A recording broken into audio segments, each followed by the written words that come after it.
Son ya las 7:21. Ahora sí vamos a empezar las entrevistas en esta jornada de lunes, dándole la bienvenida a nuestro primer invitado, al abogado Marcelo Espinel, subdirector de la Fundación Ciudadanía y Desarrollo y también vocero del Observatorio Legislativo, para poder conversar con el abogado con respecto a la situación que se registra en la Asamblea y la aceptación que la ciudadanía tiene en torno a los últimos hechos registrados en el Legislativo. Abogado, bienvenido a Cuarto Poder a través de Radio Rumba Network. Vamos a darle la bienvenida a usted también. En esta entrevista estará Rodrigo, Raiza y Marisol, quien le saluda. ¿Cómo va? Rodrigo, Marisol, muy buenos días y un cordial y atento saludo a su distinguida audiencia. Es un gusto poder estar con ustedes. Son ya las 7:21. Importante conversar, abogado, en estos primeros 10 meses de trabajo legislativo. ¿Cómo usted evalúa toda esta situación que se ha registrado, sobre todo por las amnistías, en donde evidentemente hay un rechazo por parte de la ciudadanía? Sí, precisamente los últimos sucesos de la Asamblea Nacional, entre estas las 268 amnistías que otorgó la misma a 268 personas que están siendo o estaban siendo investigadas y judicializadas, es algo que desafortunadamente de forma negativa ha llamado la atención de los ecuatorianos, que se lo puede considerar como que la presidencia de la Asamblea Nacional de Guadalupe Llori junto con el gobierno utilizaron como moneda de cambio estas amnistías para dos cosas: para que se pueda postergar la evaluación de la presidencia y el resto de miembros del Consejo de Administración Legislativa, y algo que se lo ve con mucha dificultad, que es la aprobación de la ley de inversiones. Muy buenos días, abogado Espinel, gracias por acompañarnos aquí en Radio Rumba Network 107.3. ¿Cree usted entonces que la Asamblea Nacional pasa por una verdadera crisis institucional? Bueno, es una crisis institucional que se viene arrastrando no solo en este periodo legislativo, sino desde el anterior periodo legislativo. Creo que también hay que tener en cuenta, Rodrigo, es que esto se pudo observar desde el primer día de trabajo de este periodo legislativo, desde el 14 de mayo del 2021, cuando la sola sesión de posesión y elección de autoridades de la Asamblea Nacional reflejó que no existía un consenso y por eso tardó más de 48 horas. Ahora, ¿el Parlamento está fiscalizando y legislando con responsabilidad? ¿O cuál es su criterio, abogado? Bueno, ahí podemos tener dos matices, ¿no? El primero es el cuantitativo. Cuantitativamente se puede observar que la Asamblea Nacional ha venido aprobando leyes, tiene más de 12 leyes aprobadas en lo que va del año de gestión, y que estas pues también se ajustan a lo establecido en la agenda legislativa, que fue presentada al inicio del periodo legislativo. Al respecto del aspecto cualitativo, pues se podría considerar desde distintas posturas aspectos positivos y aspectos negativos, en el sentido de que pues estamos frente a una Asamblea Nacional que es ideológicamente contraria al Ejecutivo y que esto ha dado como resultado que la normativa aprobada pues no siempre de una u otra manera vaya acorde a lo que se quiere desde la Presidencia de la República, ¿no? Entonces, en esos aspectos pues el análisis podría recaer en cierta subjetividad. Ahora, abogado, el Observatorio Legislativo tiene datos de que al menos cuántos proyectos de ley ha presentado de iniciativa de la Asamblea y cuántos ha llegado por parte del Ejecutivo, y que se haya dado trato dentro de la Asamblea Nacional. Bueno, sí, precisamente dentro del análisis que nosotros hacemos en el Observatorio Legislativo existen cifras sobre cuántos son los proyectos de ley que han presentado Ejecutivo, Legislativo, así como también otras funciones del Estado. Sin embargo, algo que también hemos observado es que el número de proyectos de ley que se han presentado, pues mantiene un promedio en relación a anteriores periodos legislativos. El presidente de la República también ha sido cauto en la presentación de proyectos de ley. Usted recordará, por ejemplo, la presentación del proyecto de ley que pretendía reformar la ley de comunicación y que fue precisamente aprobado por la Asamblea Nacional, el proyecto urgente en materia económica que, al no tener los votos suficientes en la Asamblea Nacional, pues entró por el Ministerio de la Ley, la reforma a la Ley de Educación Superior que sigue en tratamiento, y este proyecto de ley de inversiones. Al respecto de los proyectos de ley presentados por, en este caso, los asambleístas, superan los 200 proyectos de ley. Sin embargo, pues, algo que nosotros siempre decimos desde el Observatorio Legislativo es que no es tan pertinente o oportuno analizar el número de proyectos de ley que pueden presentar los legisladores o las leyes aprobadas, sino tratar de profundizar en el aspecto cualitativo de estos proyectos de ley y determinar si es que estos se apegan o no a lo que nos ofrecieron los legisladores en campaña a cada uno de los ecuatorianos. A la larga, la Asamblea Nacional, al ser un poder representativo, lo que hace es tratar de plasmar las distintas visiones de país que tenemos todos los ecuatorianos. Las 7 de la mañana, 26 minutos, 7:26, dialogando con el abogado Marcelo Espinel, el es subdirector de la Fundación Ciudadanía y Desarrollo y vocero del Observatorio Legislativo.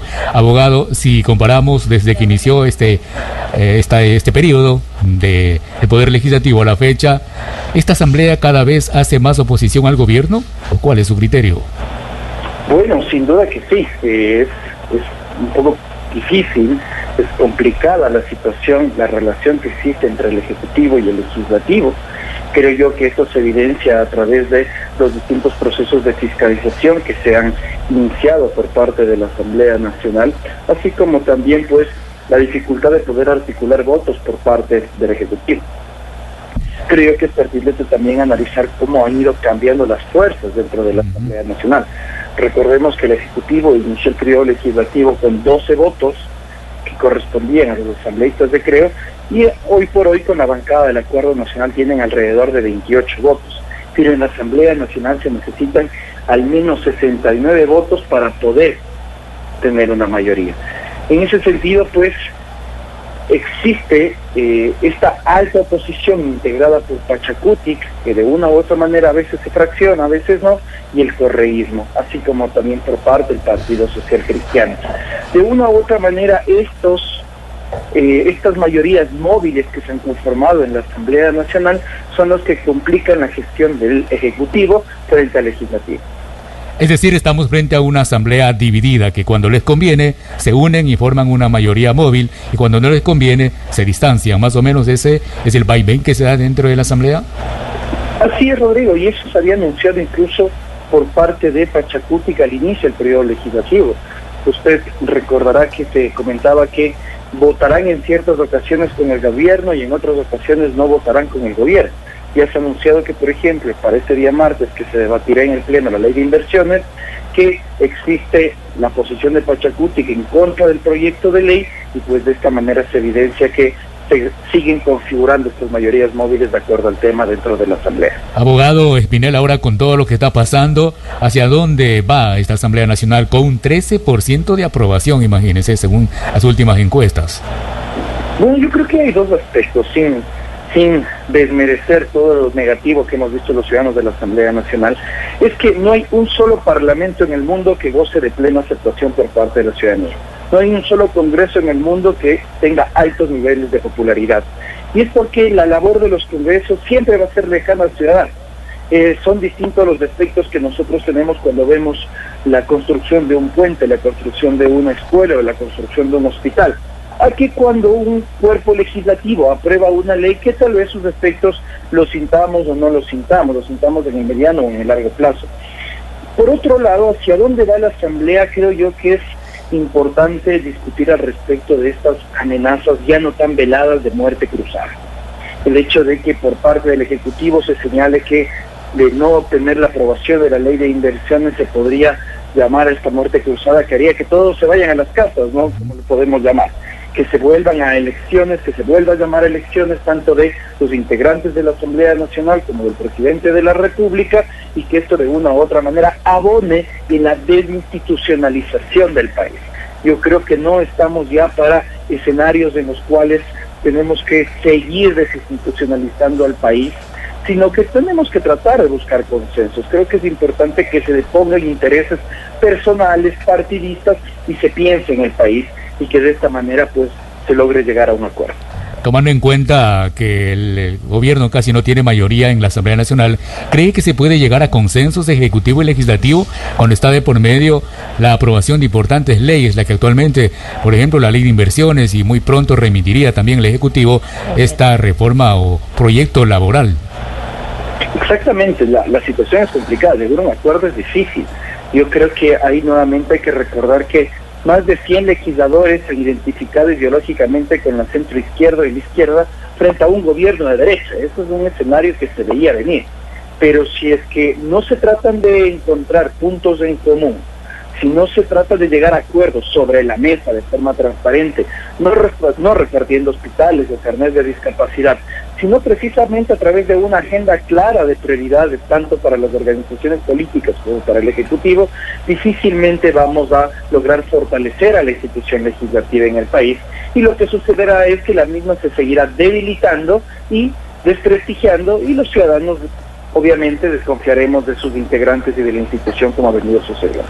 Llegamos a las 7 de la mañana, 31 minutos, en Radio Rumba Network. El diálogo es con el abogado Marcelo Espinel, subdirector de la Fundación Ciudadana y Desarrollo y vocero del Observatorio Legislativo. Ahora, abogado Espinel, ¿cómo ve usted el escenario de crear una comisión para evaluar a Guadalupe Llori luego de estas amnistías, las 268 que dieron 99 legisladores? Ya muy poco se habla, incluso aunque hay el correísmo, también el Partido Social Cristiano, hablan de crear esta comisión multipartidista para evaluar la gestión del CAL y también de la presidenta de la Asamblea. ¿Cómo ve usted ese escenario? ¿Se podrá llegar a ese efecto o prácticamente eso ya pasaría a segundo plano? ¿Cuál es el criterio que tiene el observatorio? Bueno, en primer lugar, la evaluación es completamente legal. Claro. Y es que el Pleno de la Asamblea Nacional tiene los votos suficientes como para poder conformar una comisión multipartidista que evalúe ya sea a la presidenta de la Asamblea Nacional únicamente o a todo el Consejo de Administración Legislativa. Pueden hacerlo. Para eso se requieren 70 votos, y eso es algo que se puede plantear dentro de los cambios del orden del día, como ya se intentó en semanas pasadas. Yo creo que el factor que jugó aquí para no haberse realizado la evaluación en semanas anteriores fue precisamente el tema de las amnistías. Yo creo que fue la moneda de cambio que tuvo la presidenta de la Asamblea Nacional para poder sostenerse un par de días más. Hay que ver si es que después de la sesión de mañana, en la cual probablemente se apruebe o se rechace el proyecto urgente en materia económica, vuelven a aparecer estos discursos, estas propuestas de evaluar al Consejo de Administración Legislativa. Por otro lado, en el caso de que se dé esta evaluación, yo personalmente tengo serias dudas de que esta evaluación se la haga de forma objetiva, porque estamos respondiendo a intereses políticos. Si es que ya existen más de 70 voluntades que están a favor de evaluar, y ya lo han anticipado, una supuesta gestión alejada de las normas y del cumplimiento de la agenda legislativa por parte de Guadalupe Llori, es porque ya existe una decisión tomada. Entonces, la evaluación se constituiría como un mero trámite para proceder a la destitución de las actuales autoridades de la Asamblea. Son ya las 7 de la mañana, 33 minutos. Abogado, Marisol Castillo le saluda. Importante consultarle cuánto puede afectar o incidir en la imagen de la Asamblea Nacional la renuncia de legisladores, por ejemplo, como César Ron, quien fue duramente criticando al legislativo, y también consultarle si el Observatorio Legislativo hace un balance de quiénes son esos asambleístas que más trabajan en la Asamblea Nacional. Bueno, vamos por la parte final. Inicialmente. Nosotros lo que hacemos es entregar datos a la ciudadanía para que puedan evaluar la gestión de cada uno de sus representantes. El observatorio no tiene un ranking sobre cuál es el asambleísta que más trabaja o menos trabaja, porque existen distintas facultades y atribuciones que tienen los legisladores. Existen legisladores que presentan un buen número de proyectos de ley, pero que tal vez no fiscalizan, porque están enfocados en la creación de nuevas leyes. Hay otros que no presentan proyectos de ley, sin embargo, pues se encargan de presentar varios pedidos de información o solicitudes de juicio político. En ese sentido, pues difícil sería para nosotros determinar de manera objetiva cuál es el legislador que más trabaja o el que menos trabaja. Por otro lado, al respecto de lo del asambleísta César Ron, yo creo que desafortunadamente estamos frente a una postura por parte del legislador que no muestra la imagen completa de la Asamblea Nacional y su gestión. ¿A qué me refiero? Por un lado, creo yo que es algo desafortunado y también algo negativo para el ciudadano el hecho de que un asambleísta renuncie al encargo que el ciudadano le ha hecho a través de su voto en las urnas. El ciudadano vota por el asambleísta principal, no vota por el suplente. En muchas de las ocasiones ni siquiera sabe quién es el suplente. El momento en el cual un legislador renuncia al cargo, inmediatamente está dejando sin representación directa al ciudadano en el Parlamento. Este fenómeno también se da cuando hay legisladores que, por ejemplo, no renuncian a la Asamblea Nacional, pero se cambian de organización política o van a otros cargos públicos, como el caso del asambleísta Marcelo Cabrera, y se lo conoce como transfugismo político, también conocido popularmente como camisetazo. Y hay otro aspecto, Marisol. Por un lado, el ex asambleísta César Ron manifiesta que la Asamblea Nacional no ha sintonizado con la ciudadanía, algo con lo que estoy de acuerdo, pero al mismo tiempo yo creo que habría sido positivo para la Asamblea Nacional y para la imagen del ex asambleísta que él también cumpla con la ley orgánica de la función legislativa mientras ejercía su cargo. El asambleísta César Ron se colocaba como uno de los asambleístas que más faltaba a las votaciones dentro de la Asamblea Nacional. Había faltado a cerca del 15% de las votaciones dentro de la Asamblea Nacional y había incumplido con obligaciones de transparentar, por ejemplo, sus declaraciones de conflictos de interés, su agenda abierta y así pues otras obligaciones en el marco de los deberes éticos de los legisladores. Entonces, por un lado, el exasambleísta manifestaba que la Asamblea Nacional no cumplía con los mandatos del pueblo ecuatoriano, pero al mismo tiempo él incumplía con la ley. Entonces yo creo que ahí se pudo evidenciar un doble discurso. Abogado, ya también abordando otro tema, no sé si se habla del retiro de juicios políticos a importantes autoridades de control para dar paso a esta interpelación de los integrantes del Consejo de Participación Ciudadana y Control Social, algo que el correísmo ya dio su primer paso, también pidió a Pachacuti que retirara este pedido de juicio político a los vocales del CNE, pero él ya, según trascendió, Pachacuti ha dicho que no, ellos van a seguir. ¿Cómo analiza esto? ¿Qué es lo que dice el observatorio? ¿Se ve una intención de llegar a cooptar el Consejo de Participación Ciudadana, donde se eligen a las autoridades de control? ¿O cuál es el análisis que tiene el observatorio, abogado Espinel? Por un lado, es lamentable que se pretenda hacer una fiscalización a la carta. Una fiscalización de acuerdo a tiempos políticos y una fiscalización de acuerdo a intereses políticos. El hecho de que se presente un juicio político y se pretenda retirarlo para que otro se trate con mayor celeridad implica una mañosería en un irrespeto a la ley orgánica de la función legislativa. Los ecuatorianos lo que esperamos, y esa es la postura del Observatorio Legislativo, es que la fiscalización se la realice de forma responsable, con el legítimo y único interés de garantizar el uso adecuado de los recursos públicos, así como también el fiel cumplimiento de la Constitución y las garantías y deberes de los ecuatorianos. Sin embargo, si es que se sigue continuando con este tipo de posturas, pues pone en evidencia lo que usted manifiesta, Lorena, que lo que le interesa tal vez a la bancada de UNES es tratar de llegar a la destitución, según lo que ellos han dicho, de 4 de los 7 consejeros de Participación Ciudadana y Control Social, y de esa manera impedir que se continúen los procesos de designación de autoridades de control y quién sabe, poder lograr que este Consejo de Participación Ciudadana entre en un nuevo proceso de desinstitucionalización o tal vez de integración de personas más afines hacia el correísmo y de esa manera poder influir directamente en la designación de las autoridades de control de nuestro país. Con esto finalizamos, mi querido abogado Marcelo Espinel, es subdirector de la Fundación Ciudadana y Desarrollo y vocero del Observatorio Legislativo.